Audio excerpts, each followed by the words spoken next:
Hi guys, welcome back. I'm so happy to be doing this on the first Sunday of 2025. First Sunday of 2025.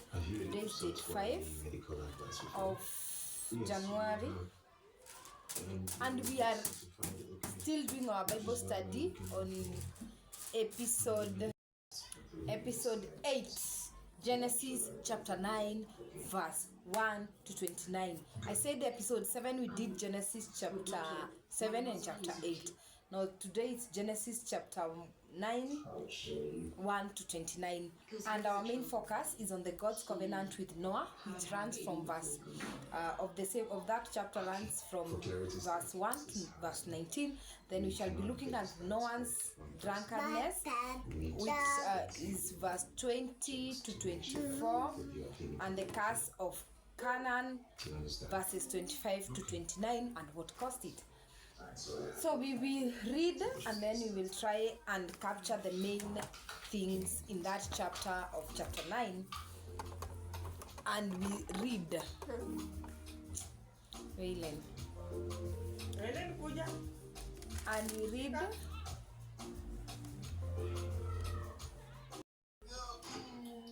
So, and God blessed Noah and his sons and said unto them, Be fruitful and multiply and replenish the earth. And the fear of you and the dread of you shall be upon every beast on the earth, and upon every fowl of the air, upon all that moves upon the earth, and upon all the fish of the sea. Into your hand are they delivered. Every moving thing that lives shall be meat for you. Let's capture that of verse 3, that every moving thing that lives shall be meat for you. Even as the green herb have I given you all things. If we remember in Genesis chapter 1, specifically verse 29, man was to eat every plant in the Garden of Eden. There was nowhere man was eating meat. So man in Genesis chapter 1, when was created, was a vegetarian. But now in verse chapter 9 of verse 3, God has given permission to Noah and to man to eat what? To eat meat. Continue. But flesh with the life thereof, which is blood thereof, shall you not eat. Thank you for coming, Mrs. Harris. And surely your blood of your lives will I require. At the hand of every beast will I require it, and at the hand of man, at the hand of every man's brother will I require the life of man. So that's verse 5. Verse 5, let me try and read it in another version, Which over the years caused for us to understand it better. 9 verse 5 says, I start verse 5. And for your life blood I will surely demand an accounting. I will demand an accounting from every animal and from each man too. I will demand an accounting for the life of his fellow man.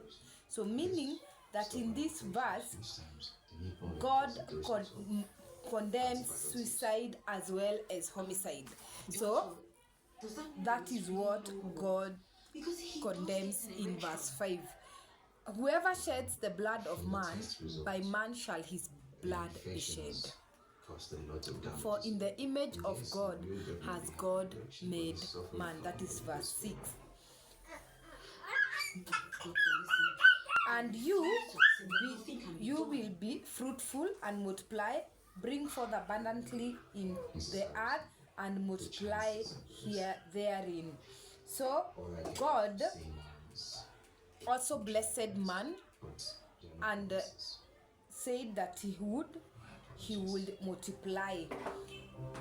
And God spoke unto Noah and to his sons with him, saying, And I establish my covenant with you and with your seed after. Verse 9 again, and I, behold, I established my covenant with you and with your seed after, and with your seed after you. So this covenant was not only for Noah and the family, but it was for generations to come, whereby even the covenant, according to verse 9, that means the covenant still stands until today, and it not only includes Noah alone, but it includes all God's creation about multiplying and establishing in the earth. Then that is what God wanted, and that is what God promised during the times of Noah, and it still stands till today. And with every living creature that is with you, of the fowl, of the cattle, and of every beast of the earth with you, from all that go out of the ark to every beast of the earth. So this covenant is for every creature that God had created. And I will establish my covenant with you, neither shall all flesh be cut off any more by the waters of a flood, neither shall there any more be a flood to destroy the earth. Now this is the guarantees of the covenant, that neither shall all flesh be cut off any more by the waters of the flood, and neither shall there any more be a flood to destroy the earth. So those were the guarantees of the covenant of God, that the earth would no longer be wiped out with flood or with water, or by water. And God said, this is the token of the covenant which I make between me and you and every living creature that is with you for perpetual generation. This means that is for generations to generations, that will continue forever and ever, meaning the meaning of perpetual generation. I do set my bow in the cloud, and it shall be a token of the covenant between me and the earth. And it shall come to pass, when I bring a cloud over the earth, that the bow shall be seen in the cloud. The bow here refers to the rainbow. And I will remember my covenant which is between me and you and every living creature of all flesh. So we are being reminded that this covenant is between God and Noah and every living creature of all the flesh, and the water shall no more become a flood to destroy all flesh. And this does not mean that there will be no floods. There will be floods, but they will not come to a time when the floods will destroy the earth entirely and wipe every creature out like it did in the times of Noah. Hope we understand that. And the bush shall be in the cloud, and I will look upon it, that I may remember the everlasting covenant between God and every living creature of all flesh that is upon the earth. So this rainbow, or this bow, as it is being referred to in this Bible, it was a sign. It would serve as a sign. And the sons of Noah who went forth of the ark were Shem and Ham and Japheth. And Ham is the father of Canaan. So the father of Canaan here we've come to realize is who? Is Ham. And Ham was the youngest son of Noah. Verse 19, we continue.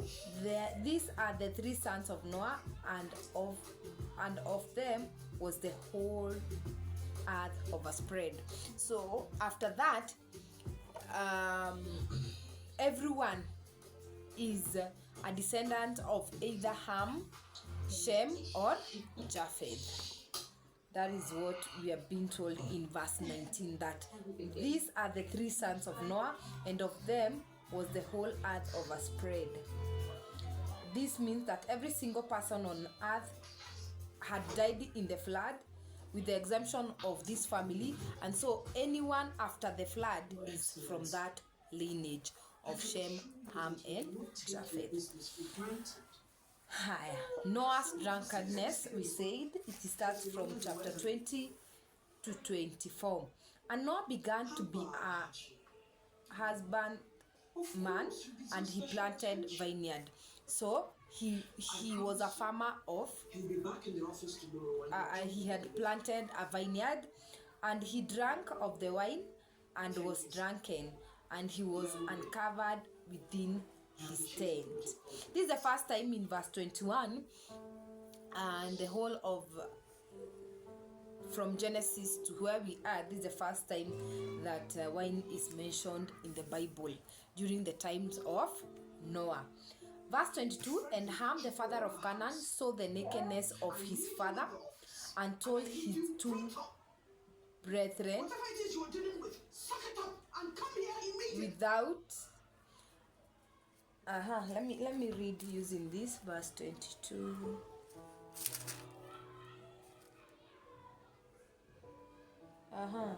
Ham, the father of Canaan, saw his father's nakedness and told his 2 brothers outside. But Shem and Japheth took a garment and laid it across their shoulders. Then they walked in backwards and covered their father's nakedness. Their faces were turned the other way so that they would not see their father's nakedness. When Noah awoke from his wine and found out what his youngest son had done to him, he said, now we come to the curse of Canaan.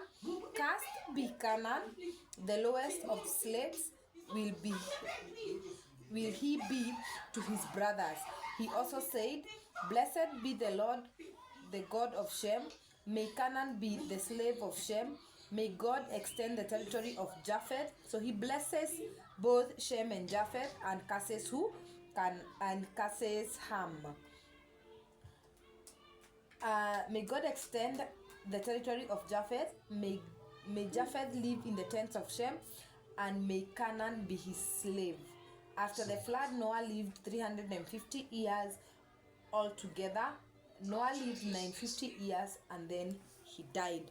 So the Bible has brought up what happened after Noah became drunk, and his youngest son went and saw his nakedness and went ahead and told the other 2 brothers. But the other 2 brothers were wise enough to come and recover their father's nakedness. What does this teach us? That when we enter into sin, already sin can really extend, because Noah came from being drunk to even unclothing himself. And apart from that, we can see now it begins to spread even to Ham. And Ham comes in and sees his father's nakedness and doesn't keep quiet. There are many people who are like that in this world, that they will see your shortcomings and they will run to people to tell them what is happening and what you have done, and they cannot help you. And cursed became Ham. Ham was cursed because of his action. He would have tried and done something to cover up his father's nakedness, but he went ahead and told the other brothers. But the other brothers were very wise and came and covered their father. What does this teach us? That lack of love exposes sin. When someone does not love you, he will expose you and he will say ill things about you and your sin, and will keep on condemning and condoning you, and forgetting that he can also be in the same situation. That is what Ham did. Then see what he brought in and to himself. his father, when he woke up, he then laid a curse to his younger son. And we are being told that Ham being the father of Canaan, then Canaan became cursed and will be slave to both Shem and Japheth. And Shem and Japheth, the Bible has identified them as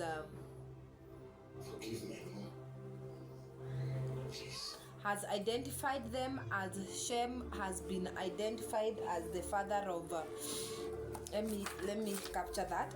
Ham, father of Canaan, and Shem, father of Israel, and Japheth, the father of Gentiles. So that is how their generations are, Ham, Shem, and Japheth. So we should be very careful to avoid even demeaning people by telling of their sins. We should love one another and learn to cover up for one another, and without condemning one another. Those are the lessons that have been captured in chapter 9 of Genesis. May God bless you as he continue directing us each and every time, and he continues ordering our steps to doing the right things. As we can see, each and every day we are coming and seeing people who chose the wrong things in life, like Ham chose to watch his father's nakedness and go spread it to the brothers, and others choosing to do the right thing like Ham and like Shem and Japheth, covering up their father's nakedness. May we be people who choose the right thing. May we be people who are guided by the Holy Spirit. May God bless you and do you great. I love you guys. Remember to subscribe, to like, and to share, so that this channel may grow, and we may continue spreading the word of God through this Bible study. See you tomorrow, and have a nice